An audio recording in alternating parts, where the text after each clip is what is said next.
So we are now back, SacTown5, and we're getting right into the propositions that are really hot right now. November 6 elections. We got Proposition 4, 8, 11. We're going to go into the universal health care, single payer, as well as even cannabis, with a special guest here to talk about what's going on in that space in California. Now, diving into Proposition 4, we've got Patrick covering that. That has to do with children's hospitals and infrastructure. Tell us a little bit about that. Is it controversial? What's going on? That's right. Well, so there is some controversy around it, because essentially what Prop 4 would do is authorize $1.5 billion, that's with a B, in general obligation bonds to provide for the Children's Hospital Bond Act fund.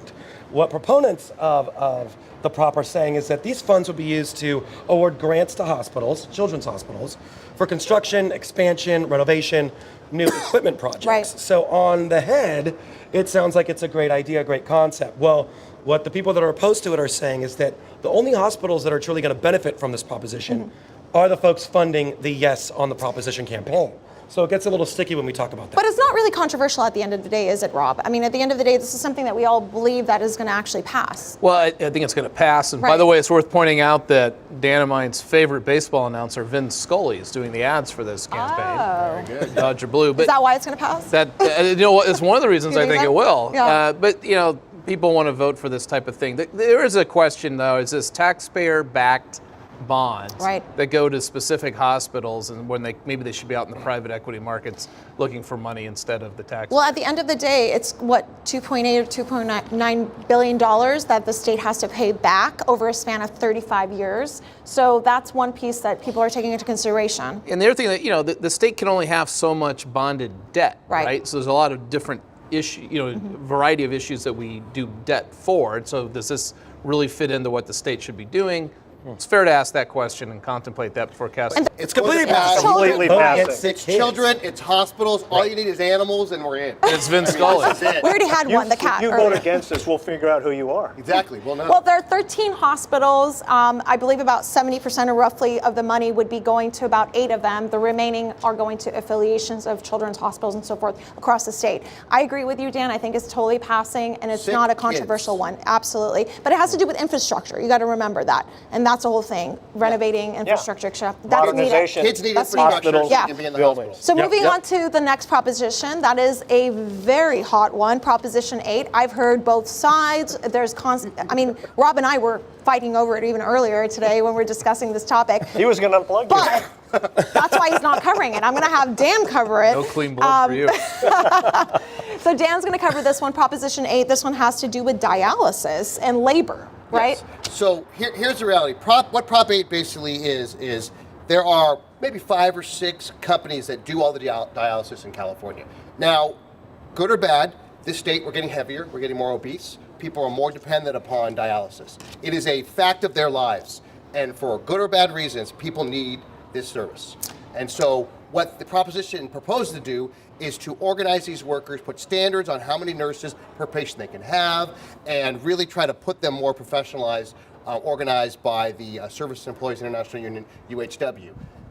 The dialysis companies who fought this legislation in the building and beat it are saying, no, we're going to call your bluff, and they're fighting it, saying, our patients are fine. You see all the commercials. We're probably spending 60, 70 million to defend that their patients are fine, they're happy. And if this proposition passes, they said they're going to close down, people will die, and they'll be in bad shape. So they spent about... Especially if they die. But Yes. this is one of the most expensive... bad.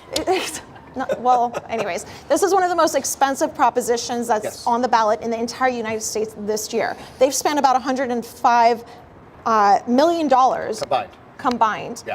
total for this entire thing. And in the meantime, does it look like it's actually going to pass? I mean, these two companies that we keep talking about, they in their operations here in the United States, I mean, I know, Rob, you have an opinion about this. They've spent they've made about, in profits, $4 billion in the United States alone. And so, I mean, what's your take? Well, healthcare is provided by private providers largely. We're going to get into this discussion. I mean, the alternative, if you're not going to make money, is it's going to be socialized medicine. So if you want the government dialysis clinics, we're going to talk about the DMD Like single later. payer. Right. That's a So great idea. so we're going to segue into this. But we're going to have increasing demand for dialysis. Right. What funds this increasing demand and putting more clinics into more neighborhoods is the fact that there's private companies solving this in the free market. So that's the actual argument of the opposing side. Now, the issue here is how much is enough? I mean, $4 billion in profits in the U.S. is, I mean, on one end, is this the actual right, proposition that should pass, or does it need to be amended? I mean, there are a lot of arguments here, but it's on the ballot this November 6th, right. and So people are voting. Dan mentioned this has very little to do with anyone's life, right? Right. This is a fight between corporations and labor unions. And we have $103 One million. labor union. One labor union. We have $103 million of TV ads going on because of a fight between labor and business. That's really what this is all about. The union could not get it past the legislature, so they went to the ballot, which is their right to do. The reality is patient care and what is going to get patients taken care of. Now, I have a larger global opinion about healthcare and how we should provide it and how we should all pay for it, and maybe a lot of this would go away. But the reality is we are not stopping getting more obese.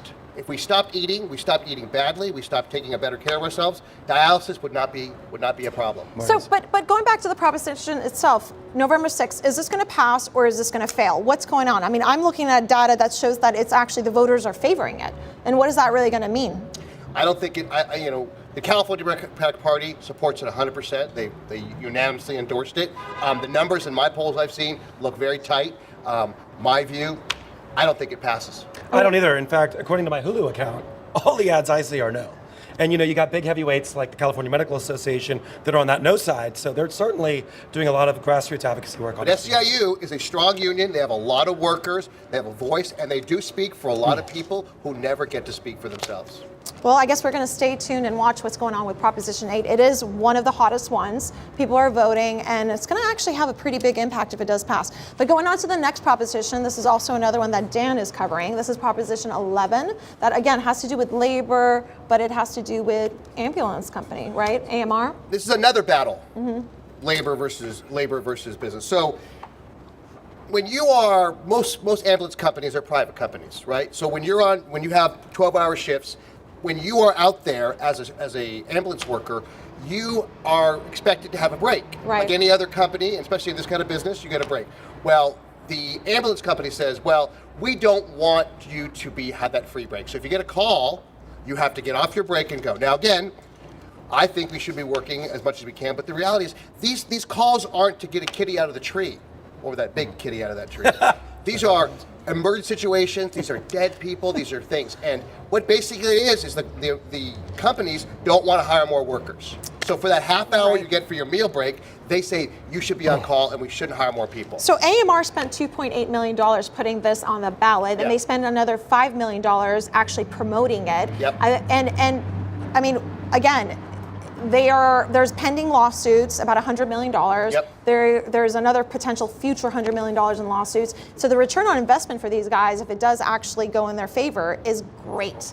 And so the labor of the workers. So what happens is these workers that are taking care of our sickest of sick who are in emergencies, they're burning out because they're working these hours, they get no breaks. And what happens? Patients get less care. Do you really want an ambulance person coming to you that isn't rested, doesn't have a little break? With low blood sugar. With low blood sugar, yeah, true. But reality is that this is another power grab by corporations saying, why should I pay 2 more workers when I don't have to? Or conversely, you talk about escalating healthcare costs. Everyone's talking about how to cut healthcare costs. This is 2 measures in a row. Labor creating issues where they want to increase healthcare costs by making sure that they have mandates upon private businesses when it comes to the number of personnel and how you're going to pay that personnel. If you want private industry in this state putting money into providing services, you cannot overregulate it. And so private ambulance companies have made a decision here. You're talking about people that could still be on break, come off break, and you can actually get the quickest response time if they didn't have to pay for people to be out on break. Well, there was a 2016 ruling, a Supreme Court ruling, that actually ignited this whole thing, right? And that's why AMR has decided to put this on the ballot. Why let them eat it all? Why give them a break at all? Why don't we just work them until they stop, until they drop? That's a better solution. The reason why we have organized labor is because we're fighting for those rights of the workers. Right. The reality is that we must be able to have good quality jobs. So does this look like it's going to pass, or it's going to actually? I think it passes. It's passing. Good title and summary. Yeah, it's I think passing people are easy. gonna So be for it. again, great return on investment. I voted no. Did you? Yeah. Thanks I for did sharing. too. You angrily voted no. So we're going to now go into the next topic, which actually is very relevant to what we were just talking about, which is universal health care as well as single payer. And this one we're going to have Rob Stessman cover. Give us a little feedback on what we're talking about. I'm going to try to do this favorite very, topic? very Welcome home, carefully. Rob. Welcome home. So you hear a lot about single Speaking payer. of- You hear a lot about single payer. Right. Gavin Newsom, who's likely to be our next governor, supports single payer. Well, what does that really mean? What's it look he already like? won. Well, it means that the government would be who pays out to all the healthcare providers, and we all have to go into a government healthcare system. We have single payer now in this country. Medicare, for instance, is a single payer system. The VA is a single payer system. So we have some experience with it, but to make it universal for everybody would be a $200 billion project in California, basically doubling the state budget. At least that's what the score was on the bill that passed the Senate a little over a year ago and then died in the Assembly.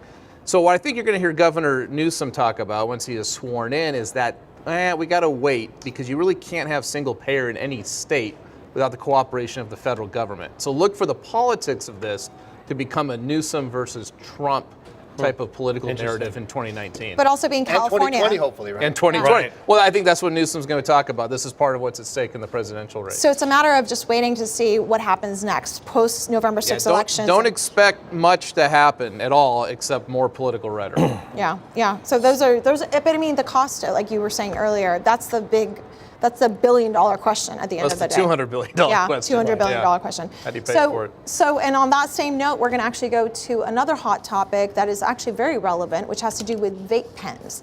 That isn't only in the space of obviously tobacco, but also cannabis. So today we're going to talk about this topic because it's impacting California. There are some cities, as Rob Fong will explain, who have actually adopted this city ordinances, and here in Sacramento, we're looking at it closely. So Rob, tell us from a California perspective, what is it about?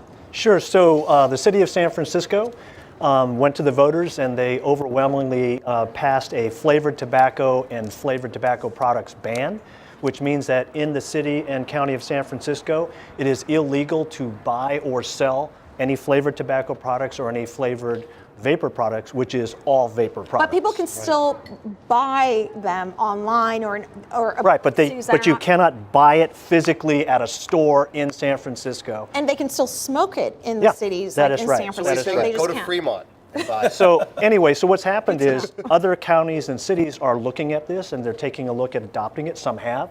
The city of Sacramento is certainly one of those. This is an issue that the FDA is looking at on a national level. Mid-November, there's supposed to be some big rulings coming out. But it is definitely, folks are trying to protect children from these nicotine types of products.